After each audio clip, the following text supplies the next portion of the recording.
예, 안녕하십니까. 민주노총법률원의 김태욱 변호사입니다. 오늘 주제는 아까 말씀하셨던 대로 특수고용 및 플랫폼 노동 관련해서 한국 법제도 및 해외 사례를 좀 이제 말씀드리려고 합니다.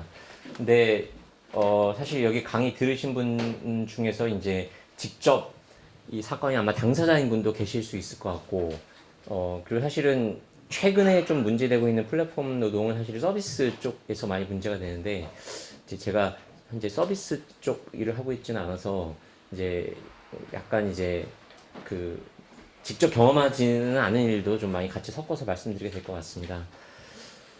그 목차는 이제 특수고용의 플랫폼, 특수고용과 플랫폼이 사실은 겹치는 점도 있고 다른 점도 있습니다. 그래서 각각이 이제 그 변천 그 특수고용부터 시작해서 법제도 어떻게 좀 변경이 되어 왔는지 말씀을 좀 드리고, 그 근기법상 근로자하고 노조법상 근로자상 판례가 어떻게 좀 차이가 있고, 그 최근 한 2년간 그 타다 드라이버, 카카오 대리기사, CJ 택배기사, 특고 혹은 이제 특수고용 혹은 플랫폼에 다 해당되는 영역인데요. 이 세 개 이제 그 사건에서 중노위가 좀 전향적인 판단을 한 것이 있습니다. 현재 이 사건들이 모두 현재 1심 진행 중에 있습니다. 예, 그리고 이제 저희가 한 2년 전에, 거의 딱 2년 전인 것 같은데, 바로 이 자리에서 그 어플드의 노동이라고 해서 플랫폼 노동 관련해서 한번 간담회 겸 토론회 같은 걸 한번 한 적이 있었는데요. 그때 이제 그 해외 사례가 잠깐 소개가 됐었습니다. 근데 그 이후에 또 새롭게 나온 사건들하고 이런 것들이 소식이 있어가지고 그 부분 좀 말씀드리도록 하겠습니다. 먼저 특수고용 관련된 사항입니다. 잘 아시는 것처럼 이제 물론 이전에도 있었겠지만 법적으로 어떤 판례나 아니면 노동부의 어떤 공권적 판단으로 확인된 것은 99년도 재능교사 노조에 대해서 노동부가 설립신고증을 교부를 했던 것이 이제 그 어떤 공권적인 최초의 판단인 것 같고요. 그 이후 계속 이제 그 주요 노동 이슈가 됐습니다. 그래서 2001년 3년도에 노사정위원회에서, 그리고 2003년 5년도에 또 특별위원회, 여러 가지 형식을 거쳐서 이제 소위 말하는 보호 방안이라는 걸 좀 이제 만들자고 했으나, 사실은 지금까지도 계속되고 있는 문제인데, 정부하고 사용자가 생각하는 보호 방안하고 노동자들의 요구 사항에 사실은 큰 격차가 있기 때문에 합의에 이르지 못했습니다. 일단 2007년에 정부가 이제 이때부터는 입법 형식으로, 그 전까지는 무슨 노사 합의 뭐 가이드라인 이런 식이었다가 이때부터는 입법 형식으로 특수형태 근로종사자 보호 등에 관한 법률을 제출을 계속 해가지고, 그 현재 17, 18대는 민주당에서, 이 거의 동일한 내용을 20대, 21대에서는 이제 국힘당에서 이렇게 그 발의해가지고 뭐 거의 뭐 국회 열릴 때마다 비슷한 내용의 법안들이 발의되고 있는 상황입니다. 근데 이 법안들이 공통적인 내용은 근로자가 아닌 특수형태 근로종사자라는 별도의 제3의 영역을 만든 다음에 개별근로관계법 중에서 일부를 적용하고, 예컨대 뭐 합리적 이유 없는 계약 해지를 제한한다든가 연간 12일의 무급 연차휴가를 뭐 준다든가 아주 일부를 적용하는 거죠. 그리고 사회보험 일부를 적용하지만 쟁행위권은 부정하는 이런 내용들을 공통적으로 담고 있습니다. 한편 또 산재 영역에서도 뭐 근기법이랑 노조법은 그렇다고 치더라도 산재만이라도 보호해줘야 되는 거 아니냐, 이런 이제 요구도 한편으로 또 있어가지고 이것은 이제 이미 법에 그 반영이 되어 있습니다. 그래서 근로자 유사하게 노무를 제공함에도 근기법이 적용되지 아니해서, 이런 형식이 뒤에 보면 굉장히 많이 나오는데요. 유사한데 근로자는 아니다. 이게 참 어떻게 보면 형용 모순이죠. 예. 이런 이제 요건을 두고 있고, 이 세 가지, 이것만이 아니고 세 가지를 다 충족해야 됩니다. 그래서 주로 하나의 사업, 여기 빨간색을 친 이유는 이게 소위 전속성 요건이라고 하는데, 뒤에서 이제 문제가 많이 되고 있습니다. 특히 이제 플랫폼 같은 경우는 전속성이 약간 없는 경우들도 많이 있기 때문에 이것이 좀 많이 문제가 되고 있고요. 노무를 제공할 때 타인을 사용하지 않을 것, 그 다음에 14개 직종, 처음에는 이제 4개에서 시작했다가 현재 14개까지 확대가 됐고요. 뭐 보험 설계사, 택배기사, 방문 판매원, 전속 대리운전기사 이렇게 돼 있습니다. 뒤에서 다시 말씀드리겠지만, 보험 설계사, 택배기사 앞에는 전속이 없는데 대리운전기사에는 왜 또 전속이 붙었냐? 앞에 빨간색으로 주로 하나라고 해놨으면서 왜 또 이제 그 뒤에다가 전속이라고 붙였는지, 뒤에 이제 퀵서비스 노동자에 대해서도 똑같은 현상이 있는데요. 노동부가 그야말로 전속성을 강조하려고 예, 또 이렇게 법에 이미 있음에도 불구하고 시행령에서 제정할 때 전속이 또 추가가 됐습니다. 근데 이제 이 특고의 산재 특례 조항은 적용 제외 신청이 가능하기 때문에 실제 적용이 굉장히 저조했습니다. 그러다 이제 올해 7월 1일부터는 법이 개정돼서 이제 일정한 사유가 있을 때 보시면 뭐 부상, 질병 이런 걸로 이제 한 달 이상 휴업하는 경우에만 적용 제외 신청을 할 수 있도록 했고요. 근데 보험료는 일반 산재는 다 사업주가 부담하지만 이것은 이제 절반씩 부담하게 되어 있습니다. 그래서 이제 노동자 부담분이 반이 되고요. 그런데 이제 이 전속성 기준이 아직도 남아있기 때문에 여기 지금 마우스 제가 커서가 안 되는데 예. 빨간색으로 보이는 주로 하나의 사업 여기도 있고 대리운전 기사 같은 경우는 그 직종에도 또 전속이라는 게 붙어가지고 대리운전 기사가 전국 한 20만 명 정도로 추정이 되는데 그 중에 전속성 충족하는 사람이 13명밖에 안 되고 10명은 적용제외 신청해서 3명밖에 작년 5월 기준으로 3명밖에 산재가 적용되고 있지 않은 현실입니다. 그래서 현재 국회에는 이제 이 산재에서 이제 고용범 같은 경우 전속성이 이제 제외되어 있는데 산재에서 전속성 요건 뺀 어떤 개정안이 현재 발의되어 있는 상태이긴 합니다. 다음은 이제 공정거래위원회에서 2007년부터 특수 형태 근로 종사자에 대한 거래상 지위남용 침사 지침이라는 걸 만들어가지고 계속 수차례 개정을 해오고 있습니다. 그런데 이게 실제 적용 실적은 굉장히 미미한 상황이고요. 예, 뭐 미미한 이유가 이제 기본적으로 이제 뭐 노동법 위반이 이제 공정거래법 시각으로 바라보고 있는데 이 공정거래법이 이제 뭐 불공정 거래 행위를 금지하고 있긴 하지만 사실은 노동법에 의해서 굉장히 약합니다. 약하고 그리고 실제 이제 지침 적용 순서를 보면은 뭐 노동관계법이 우선 적용된다고 규정하고 있는데 이게 이제 근로기준법만 의미하는 것인지 아니면 노조법까지 의미하는 것인지 이런 것도 불분명하고 그래서 실제 이게 적용된 사건은 사실은 굉장히 몇 건이 안 되는 거의 지금 만들어진 지가 10년 한 4년 가까이 되는데 통계가 있진 않은데 여러 방향을 모아봤을 때 한 20건도 안 됐던 걸로 제가 알고 있습니다. 그리고 이제 생활물류 서비스, 택배 서비스 종사자나 아니면 소화물 대송배행 서비스 종사자에 적용되는 이제 생활물류 서비스 산업발전법이 올해 7월 27일부터 제정 시행되고 있어서 이제 표준계약서 작성, 약관신고, 부당이익 수치 금지, 휴식시간 보장 이런 것들이 좀 일부 적용되고 있습니다. 그 다음에 이제 고용보험 같은 경우는 전속성을 요건으로 하지는 않는데 이것도 이제 일부 업종에 제한이 돼 있습니다. 그래서 올해 7월 1일부터는 그 산재법 적용 산재가 14개인데 그 중에서 이제 캐리가 제외되고 화물차주를 좀 세분화해가지고 총 13개 직종, 예, 세분화하지 않으면 11개라고도 볼 수 있을 텐데요. 13개 직종이 적용되고 있고 방과 후 학교강사까지 포함 14개 직종입니다. 내년 1월부터는 이제 퀵 서비스하고 대리운전 기사가 적용이 되는데 여기는 이제 다행히 전속성의 요건으로 되어 있지는 않습니다. 근데 여기도 보면은 참 이게 예외가 많아가지고 죄송합니다. 여기 포인터가 없어서 화면을 보시면 이게 근로복지공단 홈페이지에 있는 이제 도표인데요. 무슨 뭐 미로 찾기도 아니고 yes, or와 no 이게 굉장히 많죠. 그래서 일단은 이 산재 고용보험 특례 조항이 적용이 되려면 일단 근로자가 아니고 제3자 사용하면 안 됩니다. 여기 안 되고 그다음에 직접 수행해야 되고 또 연령 제한도 있어요. 그래서 65세 미만만 되고 65세 다만 이제 65세 이전에 이제 신규로 계약한 경우는 또 해당이 되고 또 계약 기간 제한도 있어가지고 한 달 이상 계약자 같은 경우는 이제 80만 원 이상 수익이 있을 때만 이제 적용이 됩니다. 그래서 이제 뭐 처음으로 이제 적용 시작을 했지만 좀 굉장히 구멍이 많다 이렇게 보실 수 있을 것 같고요. 또 작년부터 이제 전면 개정된 산안법이 시행이 되고 있는데 산안법에도 특수 형태 근로 종사자에 대한 조항이 들어 있습니다. 보시면 이제 안전 및 보건 조치 의무. 그래서 이제 이것도 이제 근로자 유사하게 노무를 제공하는데 근로자가 아닌 경우 그리고 마찬가지로 직종 제한이 있고 전속성 요건이 있고 이제 비슷한 요건이 이제 항상 따라다닙니다. 안전 및 보건 교육에 관해서도 이제 직종은 더 줄어들었죠. 5개 직종. 그 다음에 마찬가지로 이 3가지 요건이 따라다니고 있습니다. 여기까지 이제 특수고용 노동자 관련한 어떤 법 제도의 어떤 변화 과정을 좀 대략적으로 살펴봤습니다. 죄송합니다. 시계가 혹시 있나요? 다음으로 이제 플랫폼 노동 관련해서 좀 살펴보겠습니다. 플랫폼이란 말의 의미는 여기에서 기차를 타고 내리는 거기를 플랫폼이라고 하죠.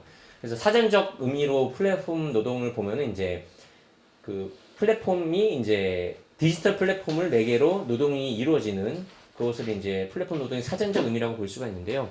비슷한 개념이 많이 있습니다.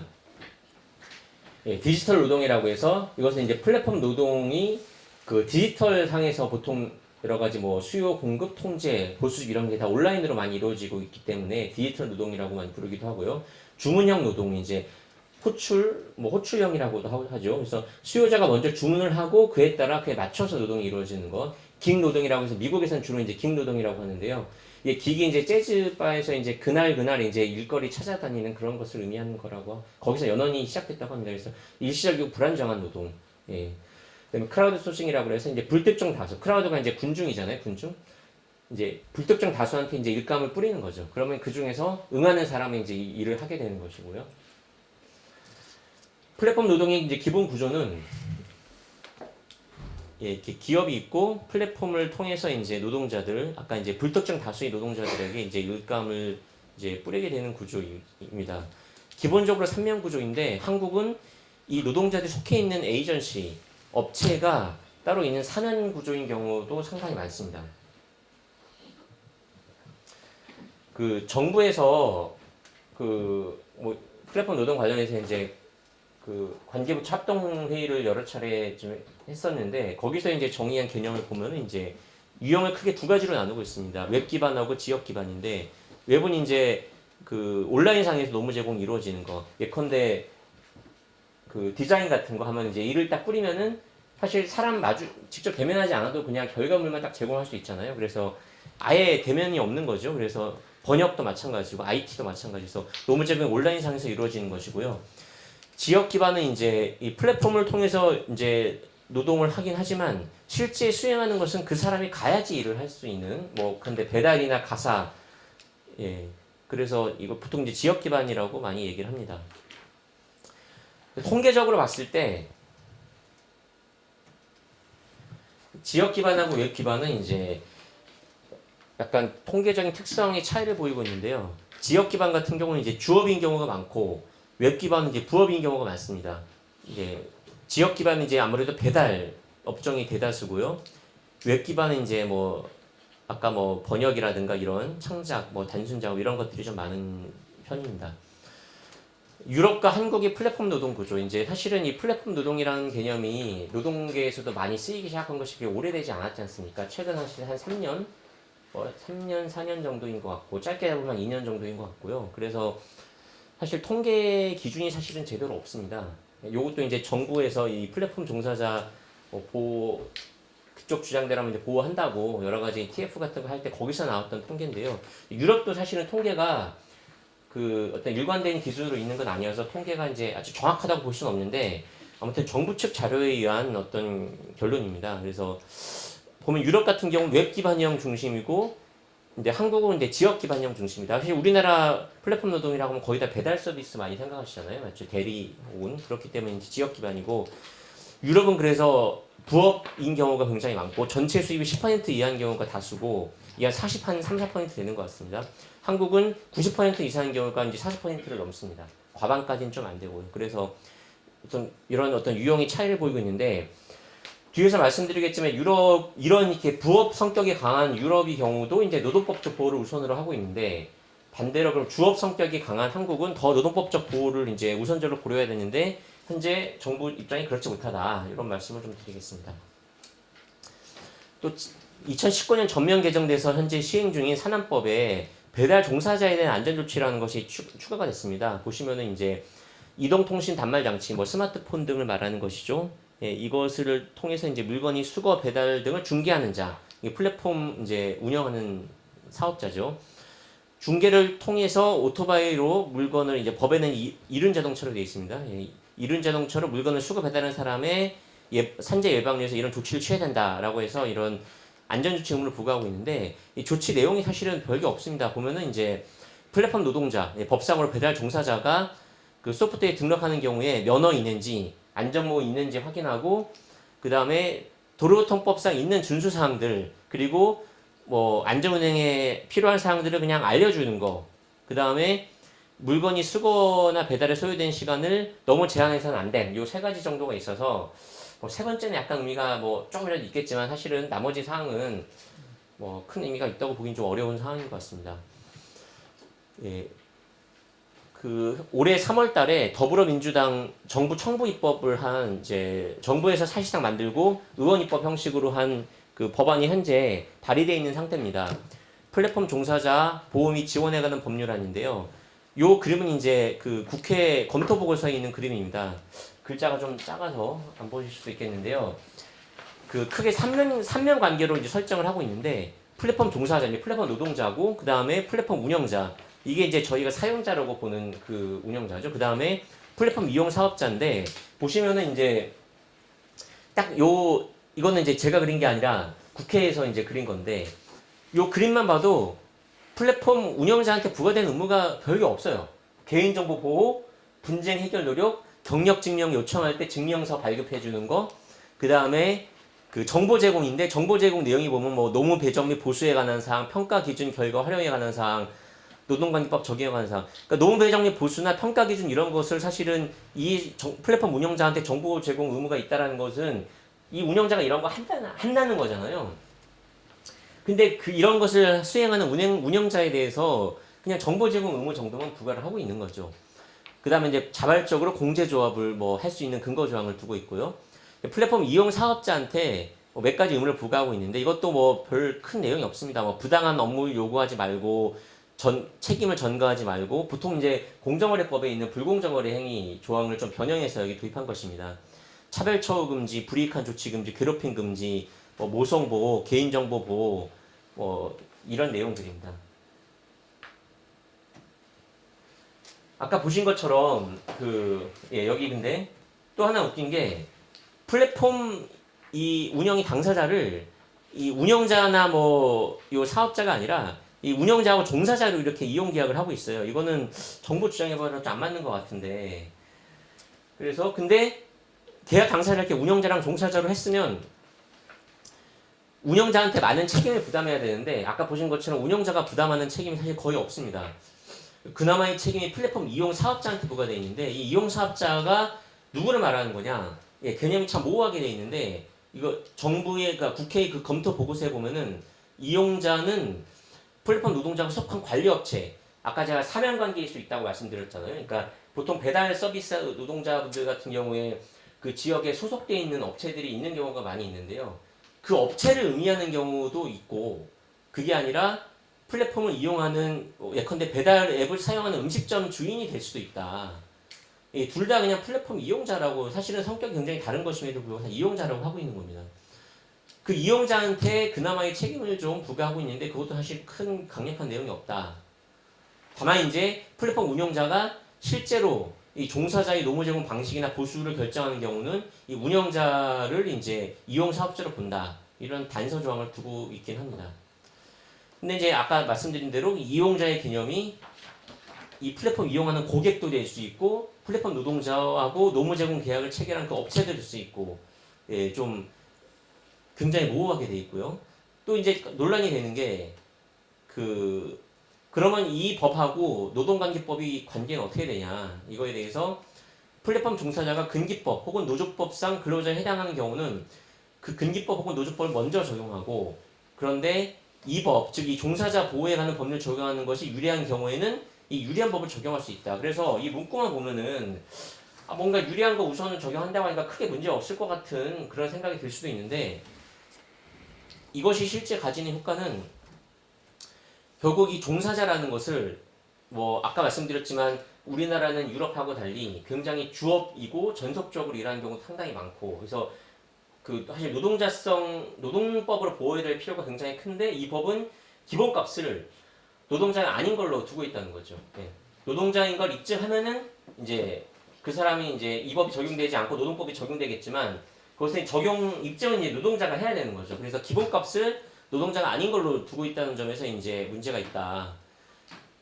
그리고 그 물론 만일 이 법 자체에서 굉장히 거의 뭐 법원 소송에 준해서 이 꼼꼼하게 노동자성을 판단할 수 있는 절차를 두었으면 뭐 그렇게 뭐 약간 의미가 있다고 볼 수도 있겠지만 자문기구밖에 없어요. 자문기구. 그래서 이 자문기구에서 이 사람이 노동자다 아니다.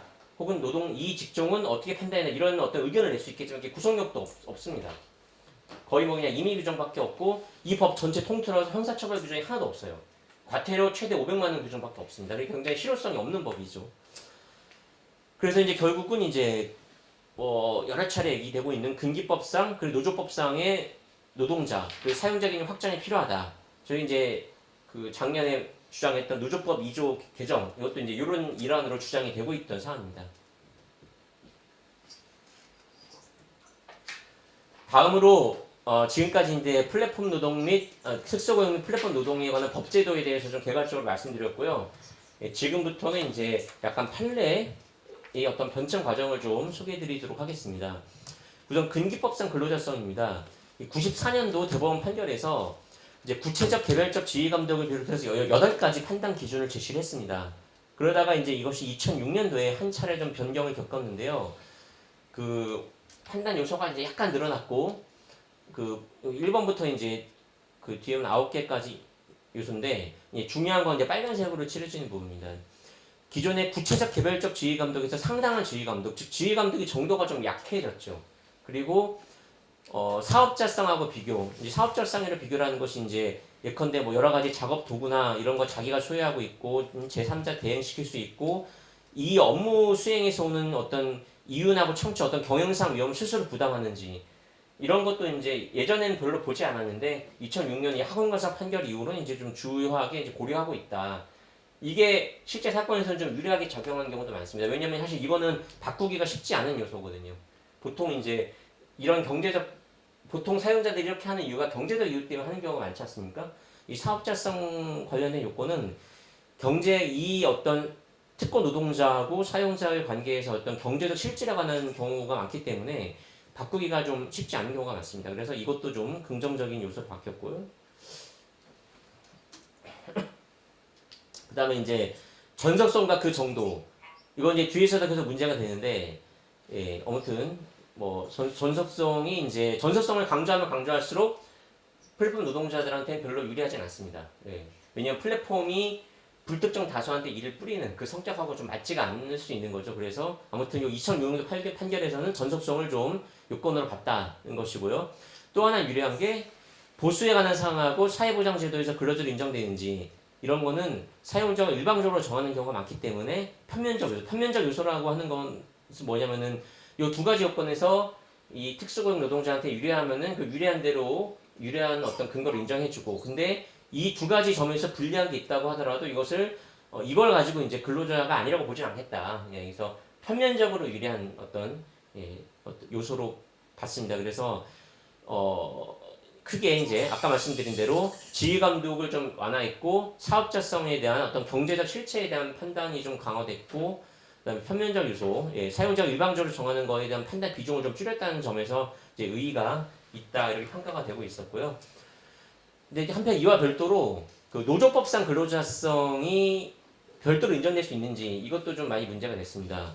그래서 기존에 학설상 논쟁이 계속되다가 뭐 일부 판례에서 또 약간 다르다는 취지로 이렇게 판시한 적도 있는데 명확하게 정리가 안 된 상태로 2014년까지 계속 오다가 2014년에서 이제 그 한원 그 88cc 판결에서 대법원이 이 두 개는 명확하게 구별이 된다. 근기법하고 노조법상의 근로자는 구별이 된다 판시를 했고 근데 요 2014년 판결 이후로 대법원 판결이 또 한동안 안 나오다가 2018년 19년에 판결이 집중적으로 뭐 거의 쏟아져 나왔습니다. 쏟아져 나와가지고 이때 이제 판단 요건을 좀 노조법상 근로자성 판단 요건을 정확하게 이제 설치했는데 아까 보셨던 근기법상 그 9가지 요소하고 내용이 좀 다릅니다. 보시면은 이제 특정 사업자한테 주로 의존하는지 이게 이제 아까 이 파란색이니 상당한 정도로 지속적 전속적인지 그거랑 좀 비슷한데 보시면은 이제 뭐 주로라는 단어가 들어가고 상당하다는 단어가 들어가서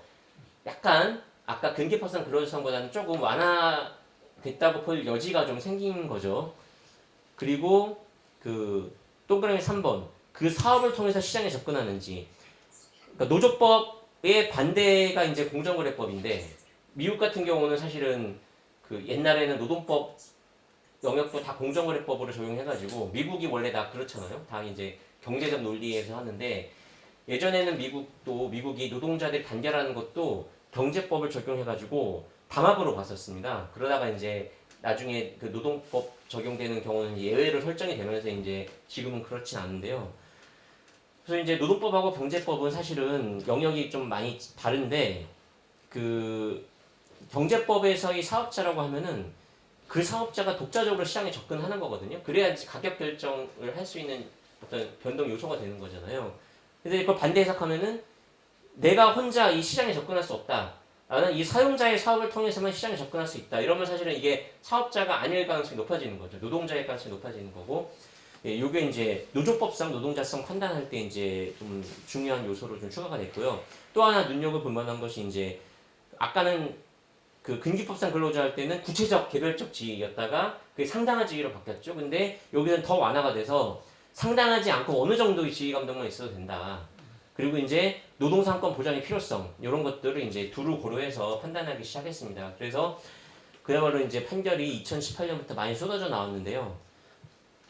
이 요소들은 종합적으로 고려되는 거기 때문에 뭐 하나가 없다고 해서 반드시 안 되고 뭐 그런 건 아닙니다. 그래서 방송 연기자 판결에서는 소득 의존성이나 전속성이 좀 약하다고 하더라도 인정될 수 있다고 봤고요. 현대기아차 카마스터 사건에서는 이 판결 자체는 현대차인데 이제 기아차 사건도 있습니다. 현대기아차 그 자동차 판매연대 사건이죠. 카마스터 사건에서는 독립사업자 성격이 좀 있지만 종속관계가 경제적 조직적으로 있기 때문에 노동사건 보장 필요성을 고려하면 노조법상 노동자로 인정돼야 된다. 근데 방금 보셨던 사건들 전부 다 근기법상 근로자로는 인정되지는 않은 사건입니다. 최근에 나온 그 최근에 노동위원회가 그 작년하고 올해에 걸쳐서 좀 좋은 판단들을 많이 내리고 있는데요. 전부 다 이제 소송에 들어가 있는 상태고요. 그 세 개 판정을 좀 살펴보겠습니다. 처음으로 이제 타다 드라이버의 근기법상 근로자에 관한 사건입니다. 진호위에서 졌다가 중노위에서 이기고 현재 행정소송 가 있고요. 타다가 저희가 이제 흔히 이제 상표로서의 타당한 이제 보통 기억을 하는데 지금은 이제 운행 거리가 많이 줄었죠. 굉장히 복잡한 어떤 사업 구조를 가지고 있습니다. 일단 소카라는 소카라는 회사가 있고 소카가 100% 출자한 VCNC라는 회사가 있고 그 회사에서 어플리케이션을 관리합니다. 개발하고 관리합니다. 근데 이게 사실상 한 몸뚱아리인데 별도로 이제 완전 자회사 완전 모회사 관계인데 별도의 법인인 것처럼 하면서 요 사이에 중개계약이라는 게 있습니다. 그 다음에 노동자들이 파견 노동자도 있고 프리랜서 형식의 노동자도 있어요. 그래서 이 파견 노동자들이랑 계약하고 협력사가 있는데 일부는 근로자 파견 계약, 일부는 프리랜서 계약을 또 체결하고 있습니다. 그럼 손님이 이제 그 어플리케이션 이용해가지고 그 하면은 이제 대차 신청을 하면은 배정이 되는데 그러면 이 고객이 이 차량을 이제 차량을 대여한 것으로 이제 그 약관이 되어 있거든요. 그래서 고객하고 소카의 관계는 차량을 대여해주고 이 차량 운전하는 사람을 알선해주는 계약이 성립한다. 약관이 이렇게 되어 있습니다. 이런 복잡한 좀 구조를 가지고 있습니다. 원고 노동자들은 여기 있는 이제 파견 노동자 그리고 이제 이 개인 사업자로 되어 있는 프리랜서 노동자들이었습니다. 일단 이 중노위 사건은 이제 파견 노동자인 사건이었고요. 일단 근기법상 근로자가 인정이 됐는데 아까 말씀드렸던 그 9가지 요소를 이제 상세하게 이제 다 판단을 했는데 그 중에 좀 약간 의미가 있는 거 위주로 살펴보면은 그 지휘 감독을 하는데 사실은 소카나 아니면 VCNC 입장에서는 그냥 매칭만 해주면은 그 이상 자기가 할 건 없다 이렇게 이제 뭐 그렇게 주장을 했었습니다.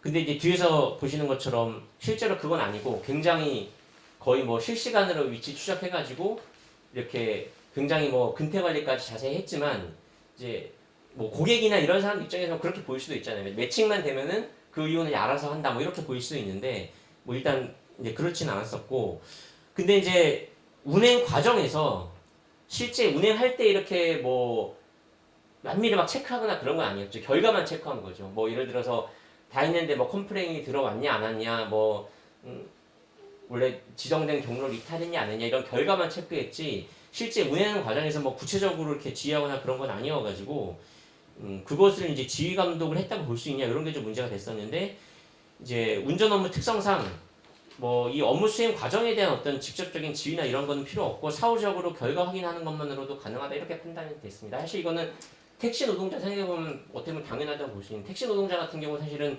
차고지에 나가서 들어올 때까지 사실은 감시 안 하잖아요. 할 수도 없고요.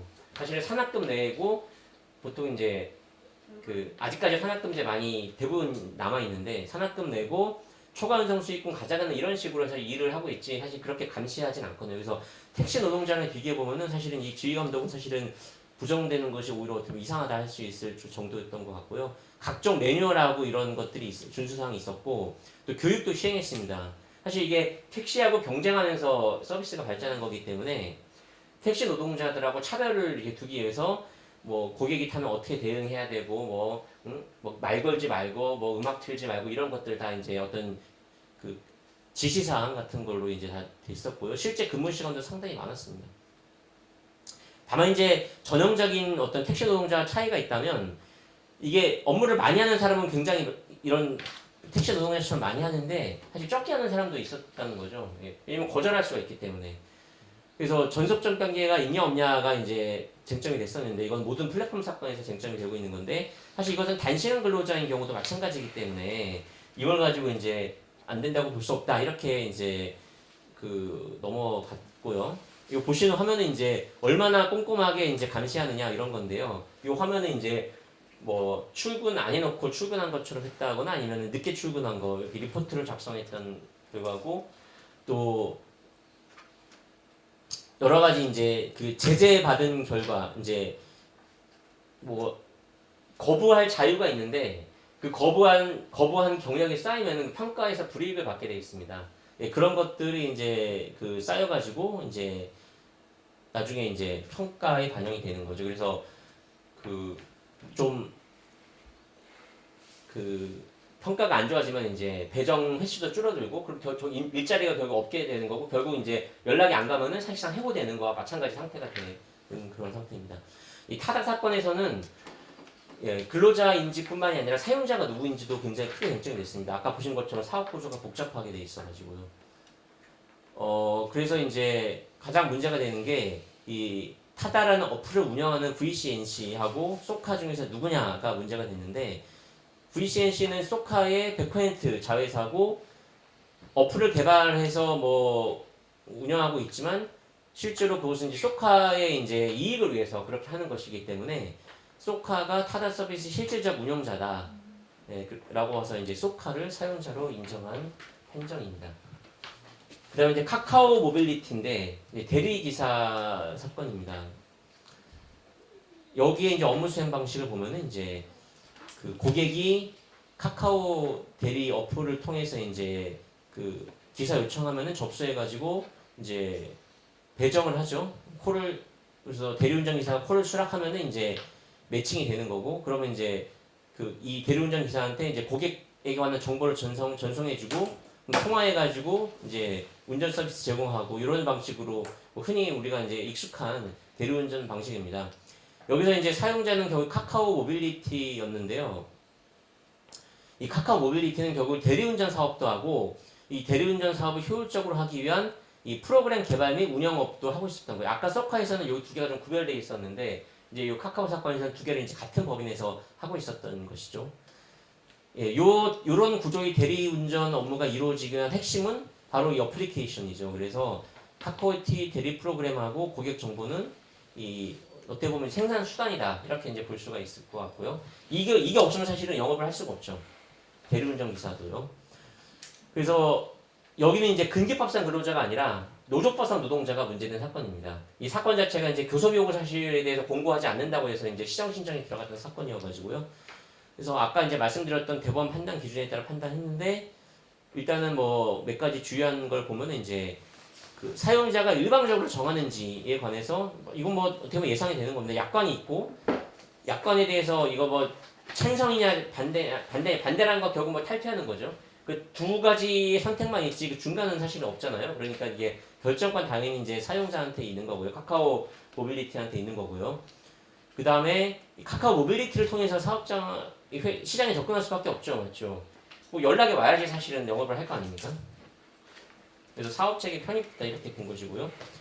그 다음에 이 대리기사의 수입이 이루어지는 방식 보면은 운전 횟수, 거리, 시간 이런 거에 따라서 이제 산출이 되어 있습니다. 어플에서 결정되는 것이 이 어플은 결국은 이제 카카오 모빌리티가 결정한 거죠. 그래서 결국 일반 택시 운전사하고 사실 큰 차이가 없죠.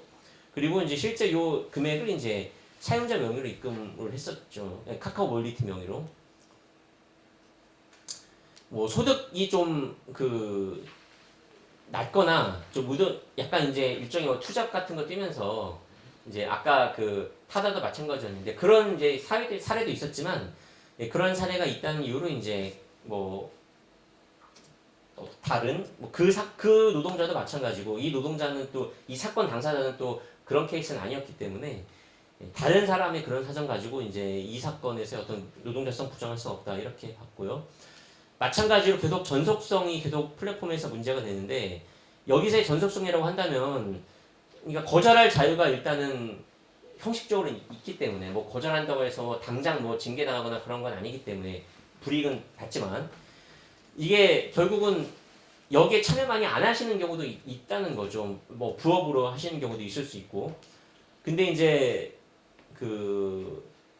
뭐 그런 사용 빈도가 낮은 경우가 있다고 하더라도 언제든지 앱을 사용할 수 있는 어떤 가능성이 있고 가능성이 있기 때문에 뭐 지속성, 전속성이 없다고 볼 것은 아니다. 그리고 대리기사 업무 자체가 사실은 초단기 업무가 좀 많은 업무 영역이고 보통 사실은 요 카카오 이 모빌리티 들어오기 전에 대리기사 할 때도 보통 투잡으로 하시는 경우도 많이 있었잖아요. 그래서 사실은 이 업종 자체가 사실은 좀 단기 근로자가 많은 업종이고 또 이 택배 노조가 교섭 요구했던 사건인데 산별 노조이기 때문에 사실은 산별 노조 조합원인데 전속성이 요건이 아니기 때문에 굳이 여기서 따질 필요 없다 이래서 이제 노동자 측 손을 들어줬습니다. 그 다음에 이제 지휘감독 관계인데 아까 말씀드린 대로 어느 정도의 상당하지 않고 어느 정도만 있어도 되는 것이고요. 그래서 뭐 이용 약관이나 이용 가이드 이런데 이제 기사가 준수해야 될 최소의 어떤 뭐 사항에 대한 어떤 이런 것들이 있습니다. 그리고 고객 불만 접수 이런 거에 따라서 불만이 많으면 이제 그 운행 제한 조치가 취해지고 결국 이제 배정 못 받으면은 결국 이게 사실은 해고되는 거나 마찬가지거든요. 그런 것이 사실 징계에 준하는 거기 때문에 불이익으로 본 거죠. 또 평가가 좋으면은 단독 배정권이라고 해서 이제 그 좋은 예컨대 뭐 할증 붙고 이런 좋은 코스 있잖아요. 밀리지도 않고 좋은 시간대 좋은 코스 이런 거를 이제 우선 배정 받을 수 있는 권리를 부여해주고 여러 가지 보상 제도 등이 있었습니다. 그래서 좋은 시간대 좋은 코스를 이제 배정받을 수 있는 어떤 일종의 어드밴티지를 줬기 때문에 이것이 이제 지휘 감독이 없다고 볼 수 없다. 그리고 이제 노동상권 보장 필요성도 있다. 이렇게 해서 결과적으로 인정이 됐습니다. 또 이제 중노위 판정인데요. 이건 이제 아까 두 개는 작년 사건이고 이건 이제 올해 6월달 사건입니다. 언론에 굉장히 많이 보도가 된 사건인데요. CJ 대한통운의 택배 노동자 사건입니다. 이 CJ 대한통운의 택배 노동자는 세 가지 유형이 있습니다. 첫 번째가 대한통운, 그다음에 직배점이라고 불리는 대리점, 그다음에 택배기사 이렇게 3자 구조 형식으로 되어 있는 이 사건 이제 당사자들의 이제 3자 구조 형식이었고요. 그다음에 직접 근로계약 체결하는 기사들도 있어요. 이건 이제 과거에 대한통운 시절에 그렇게 좀 했었던 것이 남아 있는 거라고 하고요. 그다음에 직계약인데 근로계약이 아니라 위스탁 계약 체결한 이게 이제 전통적인 특고죠. 3번이 이 3번 유형에 대해서도 CJ는 이제 사용자성 부정해가지고 소송까지 갔는데 1심에서 패소한 다음에 현재는 교섭을 사실상 하고 있습니다. 근데 1번 유형에 대해서 CJ가 교섭 의무를 부정하는 이유는 3번은 어떤 계약 관계라도 있는데 그래서 이 계약의 성질이 무엇인지에 따라서 노조법상 노동자다 이렇게 인정되는 거 내가 그걸 수용하겠는데 일본 유형은 나랑 아예 계약 관계가 없는 거 아니냐. 예, 이런 이유로 이제 거부하고 있는 건데 이거 어제 많이 듣던 얘기죠. 예, 간접 고용 사건입니다. 그래서 간접 고용하고 특고가 이제 중첩된 영역이고요. 그 업무 수행 방식은 1번하고 3번 유사하고 2번은 좀 다르고 2번은 근데 굉장히 소수입니다. 예. 그래서 이 사건에 등장했던 거는 많이 들어보셨을 2010년도 현대중공업 대법원 판결입니다. 이제 현대중공업 산하청에 이제 노조가 생기니까 시간이 많이 갔는데 그냥 이 속도로 하겠습니다. 네. 노조가 생기니까 막 폐업해버리고 막 그러는 거야. 폐업하고 계약해야지 하고 막 뭐 계약 해지하면 폐업이 되는 거죠. 그래서 그것이 이제 현대중공업이 부당노동이다라고 인정이 됐습니다. 근데 이게 지배개입이 부당노동이라고 인정이 됐어요. 부당노동이가 유형이 여러 개 있지 않습니까? 지배개입도 있고 불이익취급도 있고 단체에서 거부도 있고 여러 가지가 있는데 지배개입으로 인정이 됐어요. 근데 지배개입은 사실 부당노동의 유형 중에서 가장 넓은 유형이거든요. 그래서 사용자들 주장이 2010년 현대중공업 대법원 판결은 지배개입 사건에서만 적용되는 거다. 이게 근데 단체교섭 사건은 단체교섭을 해서 단체계약 체결하면 이거는 계약이 성립하는 건데 아무 계약도 없는 사람한테 어떻게 요구할 수 있냐? 우리가 그런 의무를 부담한다면 그것은 묵시적 근로계약 혹은 파견. 여기서 파견 또 이제 고용 의제만 인정하겠다. 왜냐면 고용 의무는 판결 확정 전까지는 직접 근로자가 되는 건 아니거든요. 그래서 이 두 가지 경우 말고는 인정 못하겠다. 이런 게 이제 사용자들의 현재 모든 사건에서 공통된 주장이고 이 주장을 받아들여서 2018년에 똑같은 현대중공업 사건에서 이 단체교섭 의무를 인정 안 했습니다. 왜냐면은 묵시적 근로계약도 아니고 이 군파견법에 적용되는 고용 의제 사항도 아니다 이렇게 봐가지고 그래서 이게 현재 대법원에 가 있고요. 그래서 CJ 사건에서는 이제 사용자들이 이 2018년 현대 이 중공 고등법원 판결을 근거로 이렇게 주장을 했는데 업무 수행 방식을 잠깐 보면은 이제 그 집화 이제 그 택배 노동자가 업체 방문해서 뭐 주문 들어오면 이제 어느 업체에 가서 물건을 받아와야 되잖아요, 맞죠? 업체 방문해서 이제 운송장 작성하고 그 상품을 이제 가지고 옵니다. 그래서 상품을 이제 그 상차해 가지고 허브 터미널에 이제 모아 놓습니다. 모아 놓으면은 이제 또 배달해야 되잖아요. 그러면은 그 간선차를 이용해 가지고 이제 고객한테 이제 배달하는 중간에 이제 서브 터미널이 이제 허브, 서브 이렇게 터미널이 존재하고요. 근데 이 중간에 이제 고객한테 가는 그 과정에서 그리고 이제 중간에 그 허브 터미널에 모이는 과정에서 그리고 허브 터미널에서 고객한테 가는 과정에서 서브 터미널이 존재하는데 이 서브 터미널은 이제 CJ 대한통운이 관리하는 겁니다. 근데 이제 그림이 좀 이상하게 되어 있는데 여기 이제 보면 이 파란색이 차입니다, 차. 그러니까 차들이 이제 막 대기하고 있어요.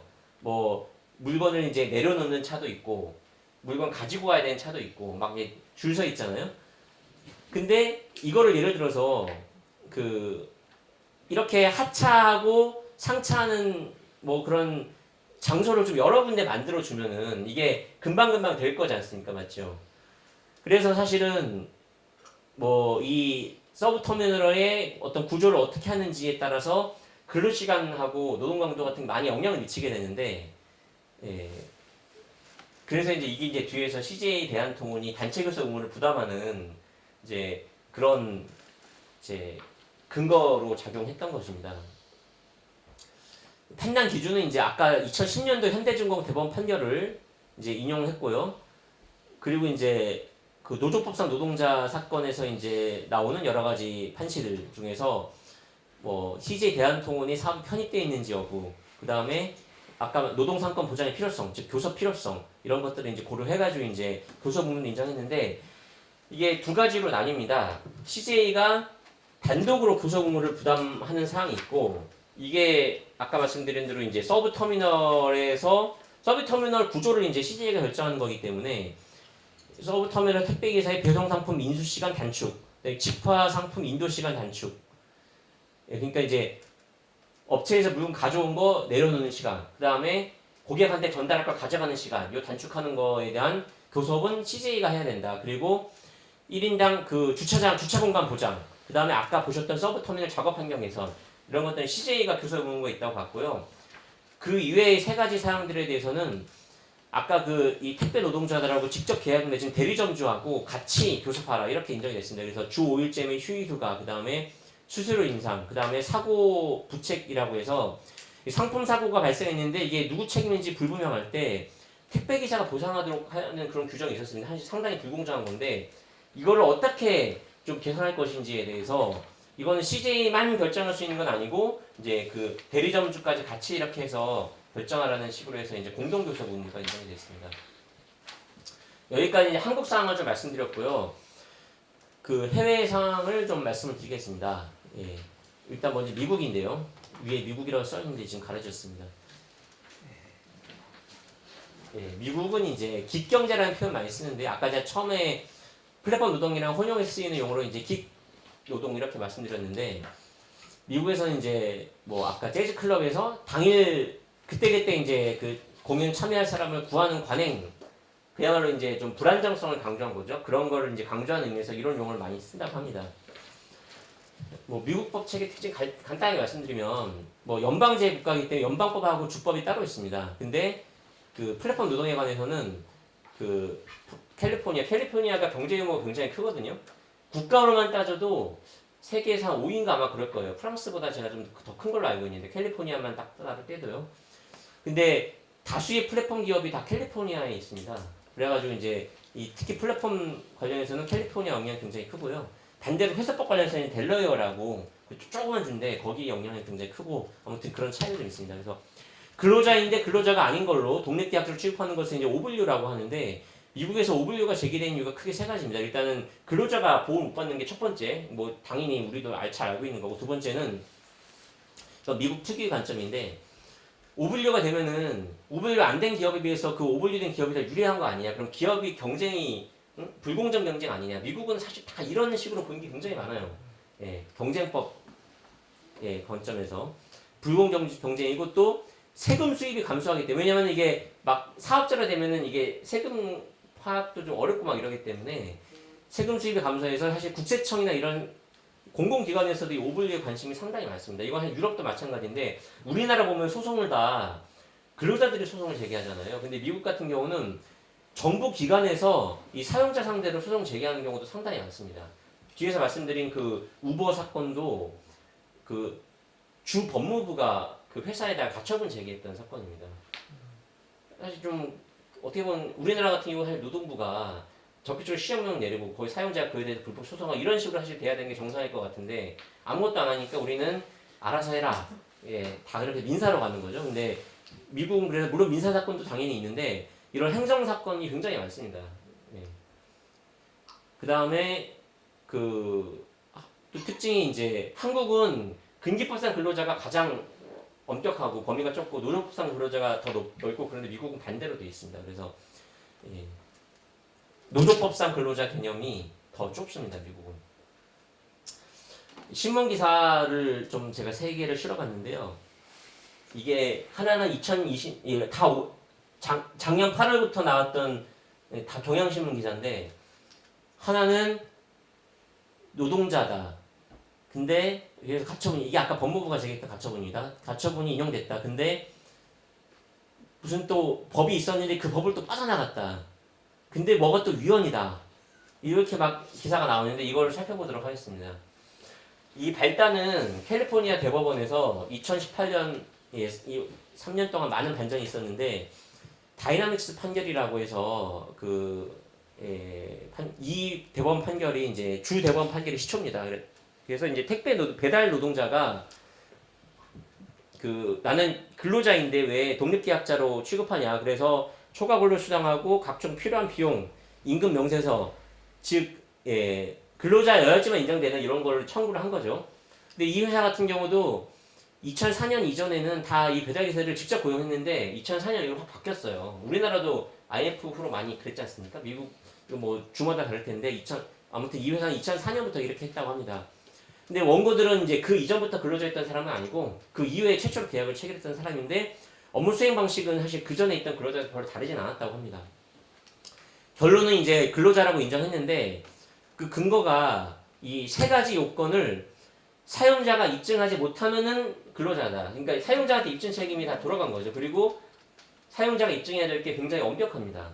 첫 번째가 이제 업무지휘인데 사실 이게 아까 제가 한국근기법상 근로자 노동자성 말씀드리면서 구체적 개별적 지위, 상당한 지위, 어느 정도 지위 말씀드렸는데 이게 굉장히 중요한 요건이거든요. 한국에서. 근데 이 입증하기가 쉽지가 않습니다. 왜냐하면은 감추기가 좀 쉽기 때문에 입증이 사실은 굉장히 어려운데 요 상대적으로 요 두 번째, 세 번째 요건 입증이 쉽습니다. 그래서 이제 그 노무 제공자가 통상적인 사업 범위 이외의 업무를 수행하는지. 근데 뭐 예컨대 이 배달업을 주로 하는 회사인데 배달 기사가 당연히 배달업을 하기 때문에 이것은 사실은 당연히 불충족하겠죠, 사실은. 이 반대 입증을 사용자가 하기는 사실 굉장히 어려운 겁니다. 그러니까 이건 노동자한테는 쉽고 사용자한테는 어려운 그게 되는 거죠. 근데 세 번째가 이제 노무 제공자가 그 기업과 독립적으로 혹은 직접적으로 사업에 종사하는지, 즉 한마디로 사업자성이 어느 정도 있는지 그건데 이것도 사실은 우리나라 웬만한 특허나 플랫폼 노동자들은 이거 인정 안 될 겁니다. 마찬가지로 이 사건에서도 인정이 안 됐습니다. 그래서 사용자가 A, B, C가 모두 다 불충족됐다는 걸 입증해야 되는데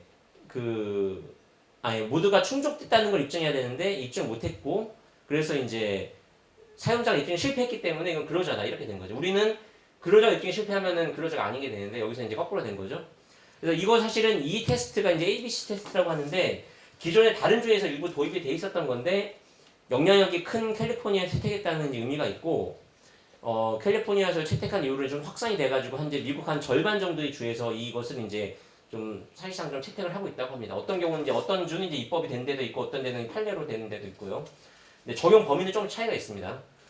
근데 이제 이 캘리포니아 주에서 이 대법원 판결을 확장시켜가지고 요건 임금 사건이었는데 임금만이 아니라 그 노동법상 일반인에 대해서 적용할 수 있도록 이것을 확장하는 그 법안을 이제 해서 2020년 1월부터 시행이 됐습니다. 다만 이제 뭐 일부 직종 좀 제외가 됩니다. 뭐 의사, 변호사, 보험중개인, 엔지니어 이런 제외가 되는데 요거 제외한 나머지는 다 적용이 되도록 법을 만들어서 통과가 됐는데 이 AB5 법안 통과될 때 이 플랫폼 기업들이 엄청나게 로비를 했었는데 실패를 했거든요.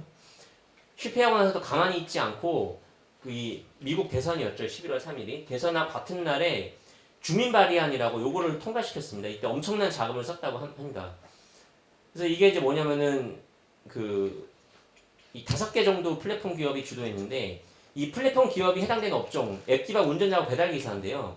이 업종에는 이제 뭐 최저임금 120% 보장하고 하루 초과 노동 시간도 제한하고 몇 가지 어떤 보험도 적용하는데 이렇게 하는 대신 AB5 적용하지 말라 이런 법안이 또 통과가 돼버린 거예요. 근데 이거는 의회에서 제정한 게 아니라 주민 발의 형식으로 통과가 됐습니다.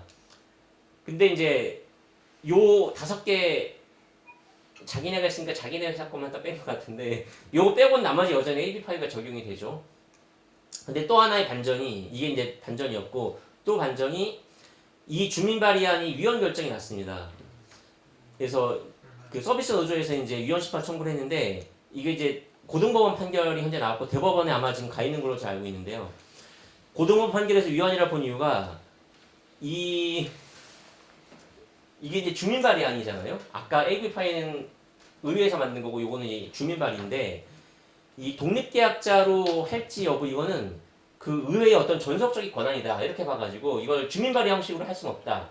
예, 이것이 이제 가장 핵심적인 이유입니다. 그래서 사실 이 모든 조항에 대해서 위헌 선고가 된 건 아니고 일부 조항에 대해 위헌 선고가 됐는데 그 조항이 워낙 핵심적인 조항이다 보니까 예, 사실상 전체 시행될 수 없다 이제 그렇게 판단이 나온 거죠. 그래서 앱 기반 운전 단체 교섭권에 관한 사항은 의회의 어떤 전속적인 사항이라고 이제 판단을 했습니다. 그래서 예, 뭐 위헌이라고 봤고 그 다음에 이제 판결 이유 중에 보면은 뭐 이제 그대로 실어놓은 건데요. 이 주민 발의안은 노동자들이 분열되고 조직화되지 못하도록 함으로써 네트워크 회사의 경제적 이해만을 보호하는 것으로 보이기 때문에 이 주민 발의안 22호가 스스로 천명한 목적에도 부합하지 않는다 이렇게 이제 아주 적극적으로 판단을 했습니다. 미국 사례의 시사점은 이제 흔히 이제 미국은 노동법의 불모지다 이렇게 이제 많이 일컬어지고 하고 사실은 일정 부분 사실인데 그런 미국에서조차도 플랫폼 노동을 노동법의 영역으로 포함해서 보호하는 시도가 지속되고 있다. 물론 이제 반대 시도도 있는데 이러한 시도도 굉장히 강하게 있다는 것을 참고를 해야 된다. 네, 미국도 이런다. 미국도 이런 취지입니다. 그다음에 이제 독일 같은 경우는 이거 약간 뭐 좀 복잡한데 독일이 이제 우리나라처럼 당일날 노동법정이 없어요. 그냥 뭐 그냥 예. 그 단체협약에 관해서는 동일한 그 법이 있는데 그리고 사회보장에 대해서는 그 단일한 법정이 있는데 노동법은 그런 게 없어가지고 뭐 해고 제한, 근로시간, 퇴직연금, 휴가 이게 다 별개의 법으로 있습니다. 그래서 이 노동법 영역에서는 우리나라 약간 근기법상 근로자, 노동법상 노동자랑 좀 비슷한데 이렇게 두 가지가 있어가지고 이게 적용되는 영역이 좀 차이가 있습니다. 그래서 이제 가장 좁은 근기법상 뭐 우리로 치면 근기법상 근로자는 해고 제한, 근로시간, 뭐 경영조직, 연금 뭐 다 적용이 된다고 보시면 되고 근데 유사근로자라고 해서 경제적 중속성 있는 거는 이제 일부가 적용이 안 됩니다. 그건 해고 제한 이런 거 적용이 안 되고 연방휴가 그다음에 단체박법 이런 것이 적용이 됩니다.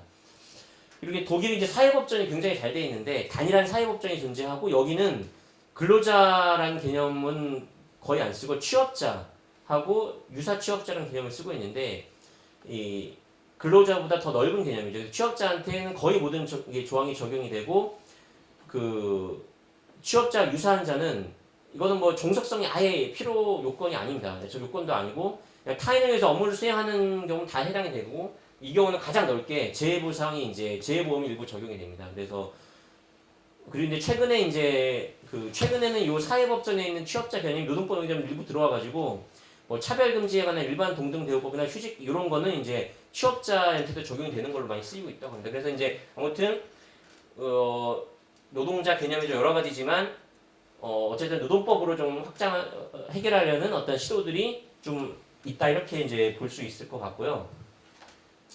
또 작년 12월에 독일 연방 대법원에서 독일은 이제 그 대법원이 영역권이 여러 개가 있습니다. 그래서 연방 노동법원이면 이제 대법원인데요. 노동법에서의 대법원인데 크라우드 워커의 근로자성을 인정한 판결이 있었습니다.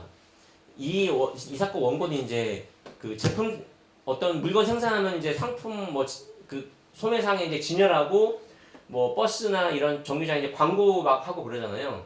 진열 상태나 이런 버스의 어떤 광고 포스터가 제대로 돼 있는지를 좀 체크하고 그걸 알려주는 업무를 하시던 분이에요. 원래는 이 사람 개인이 아니고 이제 그런 업무를 하는 업체가 있습니다.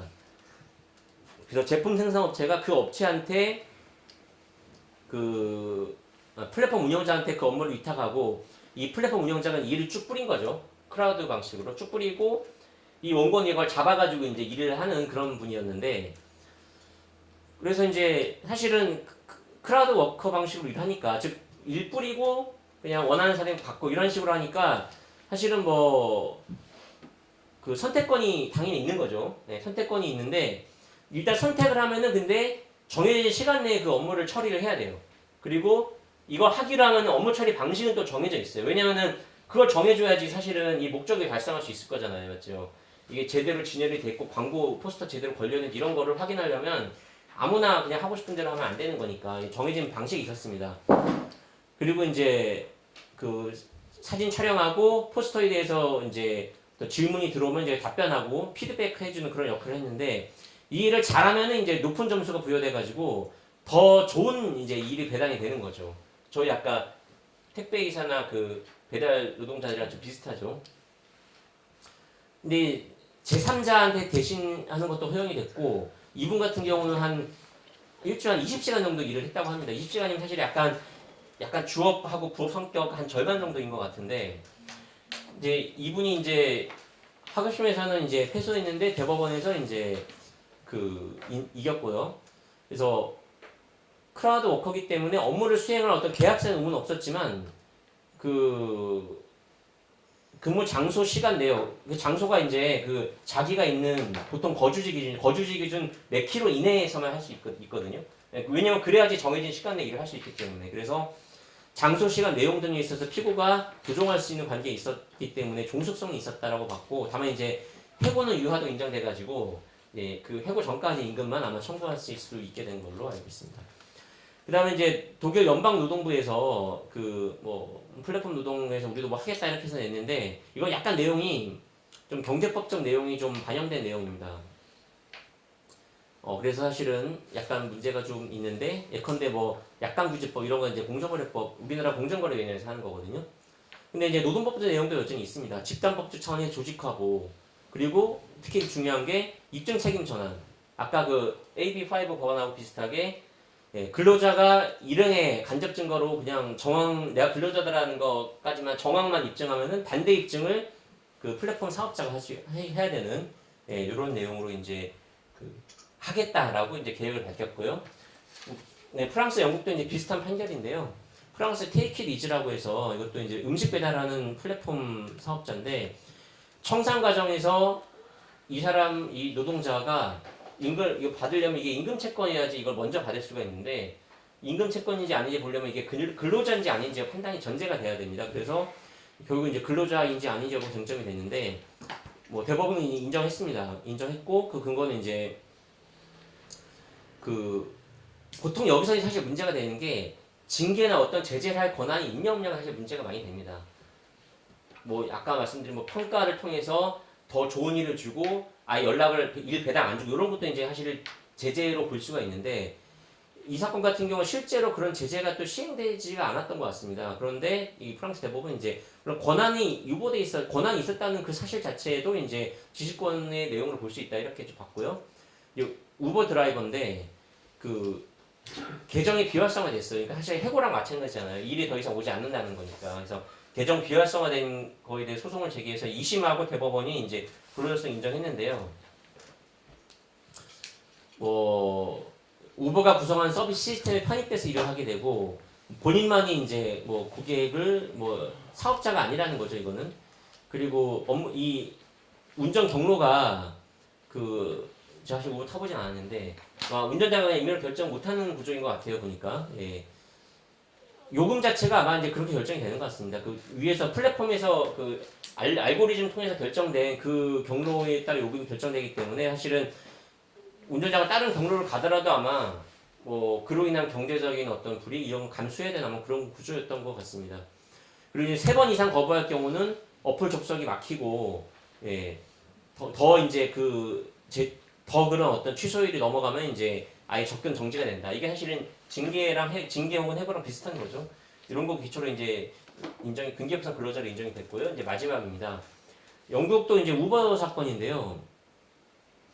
이 사건이 우버 드라이버가 이제 최저임금법 위반 그리고 휴가 규정 위반했음을 주장하면서 이제 그 소송을 제기한 사건인데 이거는 이제 영국 같은 경우는 이제 그 인플로이하고 워커가 좀 차이가 있습니다. 그래서 피고형이 이제 우리나라 근기법상 근로자랑 유사한데 임금 채권, 그다음에 출산휴가, 뭐 경영상 해고 수당 이런 것들이 좀 보장이 되고 노무 제공자는 이제 노조법상 노동자랑 좀 유사합니다. 그래서 근데 보시면은 최저임금하고 휴가 이런 것도 상당히 적용이 많이 돼요. 꼭 집단적인 내용만 적용되는 게 아니고 그래서 유사한 것이 절대 같은 게 아닙니다. 그래서 보호 범위가 사실은 우리나라의 노조법상 노동자가 훨씬 범위가 넓다고 볼 수가 있고 이 사건 자체도 최저임금법하고 유급 휴가 규정 위반에 주장했던 사건입니다. 이 사건도 이제 워커인지 즉 노무 제공자인지 여부 결정된 사건인데 영국 대법원이 이제 뭐 책정 권한이 우버한테 있고 계약 업무 내용 결정권 다 우버한테 있고 뭐 승차 거부 계속하면 이제 승차 배정이 제한된 그 사실 해고나 다름없는 거죠.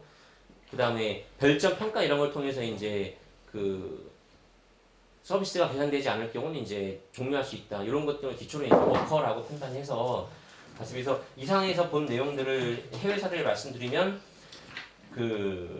물론 이제 법 체계가 똑같진 않지만 뭐 사실 우리나라랑 비슷한 측면도 있습니다. 우리나라도 이미 뭐 근기법상 근로자 노동법으로 나눠져 있기 때문에 아무튼 공통적으로 이제 노동법을 통해서 해결하려는 시도들을 많이 하고 있고, 근데 유럽보다 훨씬 그 전속성하고 그 주업인 성격이 많은 한국이 이제 당연히 노동법적 접근부터 먼저 해야 되는데 현재 정부의 접근은 반대다. 이런 문제점을 말씀드리면서 결국 이제 근기법 노동법상의 근로자 사용자 개념 개정이 확대가 필요하다는 말씀을 끝으로 좀 정리하고자 합니다. 이상입니다.